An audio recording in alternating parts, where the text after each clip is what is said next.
అందరికీ నమస్కారం. శ్రీమాత్రే నమః. ఓం నమ శివాయ. ఓం శ్రీ సాయిరం. ఏప్రిల్ 10వ తారీఖు గురువారం రోజున సింహరాశి వారికి 100% సాయంత్రం 5:26 తర్వాత 2 శుభవార్తలు తెలుస్తాయి. మరి సింహరాశి వారి గోచర ఫలితాలు ఎలా ఉన్నాయి, సింహరాశి వారి యొక్క శుభ అశుభ ఫలితాలు ఏమిటి అనేటువంటి పూర్తి అంశాలను ఇప్పుడు ఈ వీడియోలో తెలుసుకుందాం. వీడియోను ఎక్కడ కూడా స్కిప్ చేయకుండా చివరి వరకు చూడండి. అప్పుడే మేమేం చెప్తున్నామో మీకు పూర్తిగా అర్థమవుతుంది. ఇక వీడియోలోకి వెళ్తే గనక సింహరాశి అనేది రాశి చక్రంలోని 5వ రాశి. మఖ 1, 2, 3, 4 పాదాలు, పుబ్బ 1, 2, 3, 4 పాదాలు, ఉత్తర 1వ పాదంలో జన్మించిన వ్యక్తులని సింహరాశిగా పరిగణిస్తూ ఉంటారు. ఈ రాశి అధిపతి వచ్చేసి సూర్యుడు. ఇక సింహరాశి వారి యొక్క వ్యక్తిత్వాన్ని గురించి మనం తెలుసుకున్నట్లయితే కనుక ఈ రాశి వారికి చాలా మంచి ఫలితాలు ఉన్నాయి. ఈ రాశి వీరు చాలా క్రమశిక్షణతో కూడుకొని ఉంటారు. ఆరోగ్యానికి, సమయ పాలనకు అధిక ప్రాధాన్యత ఇస్తారు. ఎంత ఉన్నత స్థాయికి ఎదిగినా సరే మరింత ఉన్నత స్థాయికి ఎదగాలని చెప్పేసి చూస్తూ ఉంటారు. ఆ సమయంలోనే వీరి యొక్క సుఖాంతమైనటువంటి జీవితాన్ని కూడా కోల్పోతారు. పురోగతిని సాధించాలని చెప్పేసి తపనతో నిరంతరం శ్రమిస్తూ ఉంటారు.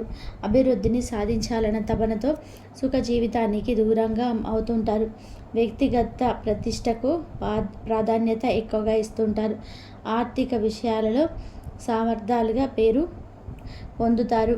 అంతేకాకుండా వీరు చాలా ప్రచారంగా, అంటే ఎవరికైనా ఏదైనా సహాయం చేస్తే వీరు పొరపాటున కూడా ప్రచారం చేసుకోరు. ఏదైనా సరే ఎవరికైనా సహాయం చేసినా సరే పొరపాటున కూడా ప్రచారం అనేది చేసుకోరు. ఎవరితో కూడా అస్సలు చెప్పుకోరు అని చెప్పుకోవచ్చు. అలాగే వీరు వంశప్రతిష్ఠ, కుల గౌరవాలకు ప్రాధాన్యత ఎక్కువగా ఇస్తూ ఉంటారు. ఇతరుల కుల మత వర్గాలను ద్వేషించరు కూడా. అలాగే చేసిన ధర్మాలను మించినటువంటి పనులకు, అంటే వీరు ఏదైనా సరే చేసిన ధర్మాలు కావచ్చు, ఎవరికైనా సరే సహాయం చేసినా సరే, ఏది చేసినా అస్సలు ప్రచారం అనేది చేసుకోరు. అంతేకాకుండా వీరు ఎప్పుడైనా సరే కఠినమైనటువంటి స్వభావాన్ని కలవారు అన్నటువంటిది అంటే సమాజంలోనే ఉంటుంది. కాకపోతే వీరు అసలు కఠినమైనటువంటి గుణాన్ని కలిగి ఉండేటువంటి వ్యక్తులు కాదు అని చెప్పుకోవచ్చు. అలానే వీరి యొక్క సన్నిహితులు, అలానే సేవా వర్గాలు కూడా వీరి నుండి కొంత లాభాన్ని అయితే పొందుతారని చెప్పుకోవచ్చు. ఇక వీరి యొక్క వ్యక్తిత్వం చాలా మంచిది. నిజానికి అందరికీ కూడా సాయం చేయాలనేటువంటి మనస్తత్వం కలిగి ఉంటారు ఈ రాశివారు. అంతేకాకుండా ఈ రాశిలో జన్మించినటువంటి వ్యక్తులకి ఆర్థికంగా కూడా చాలా మంచి, అంటే ప్రయోజనాలు ఉన్నాయని చెప్పుకోవచ్చు. అందరికీ సహాయం చేయాలనేటువంటి మనస్తత్వం, అలాగే వీరు నమ్ముకున్నటువంటి వ్యక్తులకి ఏ ఆపద రాకుండా చూడాలని అనుకుంటూ ఉంటారు. అలాగే వీరు ఎప్పుడైనా సరే గౌరవ ప్రతిష్టల గురించి ఎక్కువగా ఆలోచిస్తూ ఉంటారు. వాటికి ఏ మాత్రం కూడా భంగం కలిగించరు. పొరపాటున కూడా వీరు గౌరవ ప్రతిష్టల్ని భంగం కలిగించేటువంటి పనులను అస్సలు చేయరు. తాము ఎప్పుడైనా సరే అందరితో బాగుండాలి, తమ కుటుంబం బాగుండాలని కోరుకుంటారు. తమ కుటుంబానికి వీలైనంత సహాయాన్ని అయితే అందిస్తూ సహాయం చేస్తూనే ఉంటారు. అలానే వీరు ఒక్కసారి రంగంలోకి దిగారు అంటే ఇక ఏ పనైనా సరే అవలీలగా చేసేస్తూ ఉంటారు. మరి యొక్క సింహరాశి వారికి ఈ సమయంలో సాయంత్రం తర్వాత ఎలాంటి 2 శుభవార్తలు అనేటివి తెలుస్తాయి, ఏ విషయంలో వీరు చాలా సంతోషంగా ఉంటారో ఇప్పుడు ఈ వీడియోలో చాలా స్పష్టంగా తెలుసుకుందాం. ఇక వీడియోలోకి వెళ్తే కనుక ఖచ్చితంగా సింహరాశి వారికి ఈరోజు సాయంత్రం, అంటే ఏప్రిల్ 10వ తారీఖు గురువారం రోజున వీరికి అద్భుతమైనటువంటి గోచారం ఉంది. కొంతమందికి మధ్యస్థ ఫలితాలు ఉన్నప్పటికీ మరికొంతమందికి మాత్రం గోచారం చాలా అనుకూలంగా ఉంది. తద్వారా మీరు సంతోషిస్తారు. మరి ఏ విషయంలో శుభవార్తలు తెలుస్తాయి అంటే వీరికి అంటే ఒక ముఖ్యమైనటువంటి వీళ్ళు పత్రాలను అందుకుంటారు. ఆస్తికి సంబంధించినటువంటి పత్రాలను కూడా అందుకునే అవకాశం అయితే కనిపిస్తుంది. అంటే వీరికి పూర్వీకులు ఎవరైతే ఉన్నారో పూర్వకాలం నాటి ఆస్తి ఏదైతే ఉందో ఆ విషయానికి సంబంధించినటువంటి ఏవైతే కొన్ని సమస్యలు ఉన్నాయో ఆ సమస్యలు పూర్తిగా కూడా 100% తొలగిపోయి అదృష్టం అనేది కలిసి వస్తుంది. ఆ విషయంలో అయితే పై చేయి మీదే అని చెప్పుకోవచ్చు. కుటుంబంలోనే ఉండేటువంటి కొన్ని రకాల సమస్యలు సైతం 100% తొలగిపోయే అవకాశం అయితే ఎక్కువగానే కనిపిస్తూ ఉంది. ఈ రాశి వారికి కుటుంబంలో అనేక రకాల సమస్యలు కూడా తొలగిపోయి అదృష్టం అయితే ఖచ్చితంగా కలిసి వచ్చే అవకాశం అయితే ఈ రాశి వారికి కనిపిస్తుంది అని చెప్పుకోవచ్చు.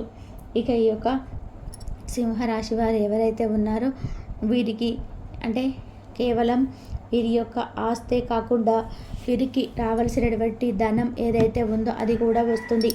అలాగే వివాహం ముడిపడట్లేదని చెప్పేసి ఎవరైతే ఈ యొక్క సింహరాశి వారు ఎన్నో రకాలుగా పూజలు చేయించినప్పటికీ కూడా వివాహం అనేది ముడిపడట్లేదు అని చెప్పేసి ఎన్నో పూజలు పరిహారాలు చేస్తున్నప్పటికీ కూడా వివాహంలోనే ఆటంకాలు అనేది తొలగిపోవటం లేదు అని చెప్పేసి చాలామంది చింతిస్తూ ఉంటారు కదా. అలాంటి వారికి ఖచ్చితంగా 100% కూడా ఈ సమయంలో ఆ యొక్క సమస్య తొలగిపోతుంది. ముఖ్యంగా దీనికోసం మీరు చేయాల్సింది ఏమిటి అంటే కనుక సుబ్రహ్మణ్యేశ్వర స్వామి వారి ఆలయానికి వెళ్ళి జంట నాగులకి పాలతో అభిషేకాన్ని చేసి తర్వాత కొంచెం నువ్వులు బెల్లం రెండు కూడా కలిపి అక్కడ నైవేద్యంగా జంట నాగులకి పెట్టండి. ఇలా చేస్తే కనుక ఖచ్చితంగా మీకు సమస్యలన్నీ కూడా తొలగిపోతాయి. మీకు ఉన్నటువంటి అనేక రకాల సమస్యలను సైతం 100% తొలగిపోతాయి. ఇక మీ జీవితంలోనే వివాహం మరియు శుభకార్యాలు మంచిగా జరుగుతాయి. మీరు కోరుకున్నటువంటి వ్యక్తితో జరిగిపోతుంది. దీనితో పాటుగా ఉద్యోగపరంగా కూడా సింహరాశి వారి ఎవరైతే అనేక రకాల ఇబ్బందులను ఎదుర్కొంటూ ఉన్నారో ఆ ఇబ్బందులన్నీ సైతం తొలగిపోతాయి. ఇబ్బందులు కూడా తొలగిపోయి ఇక వీరి యొక్క జీవితం అనేది సంతోషంగా మారుతుంది అని చెప్పుకోవచ్చు. కుటుంబ పరంగా ఉన్నటువంటి సమస్యలు సైతం కూడా తొలగిపోతాయి. ఆరోగ్యం కూడా చాలా బాగుంటుంది. నచ్చిన ఉద్యోగం కావాలి అనుకున్నా కూడా సింహరాశి వారు ఎవరైతే ఉన్నారో ఇలా మంచి ఉద్యోగం కావాలి, మంచి నచ్చిన ఉద్యోగం కావాలని మంచి సాలరీ ఉండాలి, అలానే మీ యొక్క అంటే ఉత్తీర్ణతకు అనుకూలంగా ఉండాలి, మంచి చదివి బాగా చదువుకున్నాను, బాగా మార్కులను సంపాదించాలి, మంచి జాబ్ కావాలి, కానీ నాకు చిన్న జాబ్ ఉంది, లేదు మాకు ఇంకా ప్రమోషన్ రావడం లేదు, వెల్ సెటిల్ లేదు, ఆర్థికంగా సమస్యలు వస్తూ ఉన్నాయి, ఇంత చదివినప్పటికీ కూడా నా సంపాదన సరిపోవటం లేదని చెప్పి అనుకుంటారు కదా. వాళ్ళు కూడా వాళ్ళ చదువుకి సంపాదనకి అంటే వాళ్ళ చదువుకి ఎంత అయితే చదువు ఉందో అంతకు మించి మంచి సంపాదన వచ్చి వీరు ఆర్థికంగా వెల్ సెటిల్ అవ్వాలని చెప్పేసి అనుకున్నా సరే ఖచ్చితంగా అనునిత్యం కూడా ఇష్ట దైవాన్ని ఆరాధించి నవగ్రహాలకి 9 శనివారాలు తైలాభిషేకాన్ని చేపించి నల్లటి వస్త్రాన్ని సమర్పించి నువ్వుల నూనెతో దీపం వెలిగించండి. 100% కూడా మీకు ఆర్థిక సమస్యలు ఉండవు. అస్సలు ఆర్థికంగా ఇక మీకు సమస్యలు అనేటివి ఉండవు. ఇంకొకరిని చేయి చాపి అడగడం, అలాగే అప్పు తీసుకోవడం ఇలాంటివి అసలు ఉండవు. మీరే ఇంకొకరికి అప్పు ఇచ్చే స్థాయికి వెళ్తారు. మీ యొక్క చదువుకి ఉత్తీర్ణతకు తగ్గట్టుగా మంచి జాబ్ వస్తుంది. చేసే పనిలోనే ఎదుగుదల ఎక్కువగా ఉంటుంది. ప్రమోషన్స్ వచ్చే అవకాశం అయితే అధికంగా ఉంటుంది సింహరాశి వారికి. ఇలా ఈ రాశి వారికి 100% 2 శుభవార్తలు అయితే తెలుస్తాయి. వివాహంలో కావచ్చు, ఉద్యోగంలో కావచ్చు, ఆస్తి విషయంలో కావచ్చు, ఇలా ఏదో ఒకటి అంటే ఏదో ఒక 2 శుభవార్తలు మాత్రం సాయంత్రం తర్వాత తెలుస్తాయి. శ్రమకు తగినటువంటి ప్రతిఫలం 100% ఉంటుంది. ఎంత మీరు శ్రమ పడితే అంత ప్రతిఫలం అయితే 100% ఉంటుంది. ఎప్పుడైతే మనం శ్రమ పడమో దానికి ప్రతిఫలంగానే ఆశించడం తప్పులేదు. కానీ ఏ శ్రమ లేకుండా ప్రతిఫలం రావాలి అనుకోవడం మాత్రం చాలా పొరపాటు. సో కష్టపడితే తగినటువంటి ప్రతిఫలం అయితే ఉంటుంది. కష్టానికి తగిన దైవానుగ్రహం కూడా తోడవ్వాలి. ఆ దైవం యొక్క అనుగ్రహం మీ కష్టం 2 తోడైతేనే మీరు ఒక స్థాయిలో ఉంటారు. ఎంత కష్టపడినా దైవము అనుగ్రహం లేకపోయినా అది వ్యర్థం. ఒకవేళ ఎంత దైవానుగ్రహం ఉన్నా కూడా కొంచెం కష్టం లేకపోయినా అది వ్యర్థం అవుతుంది. కాబట్టి 2 కూడా 100% ఉండాలి. కాబట్టి శ్రమ పడండి, దైవాన్ని పూజించండి. ఈ 2 తోడవుతే మీ యొక్క జీవితం 3 పువ్వులు 6 కాయలుగా మారిపోతుంది. వీడియో నచ్చితే లైక్ చేయడం మర్చిపోకండి. ఇలాంటి ఎన్నో వీడియోస్ కోసం ఛానల్ని తప్పకుండా సబ్స్క్రైబ్ చేసుకోండి. ఇంతవరకు చూసినందుకు ధన్యవాదాలు. Please like, share, subscribe my channel. మరొక మంచి వీడియోతో మళ్ళీ కలుద్దాం.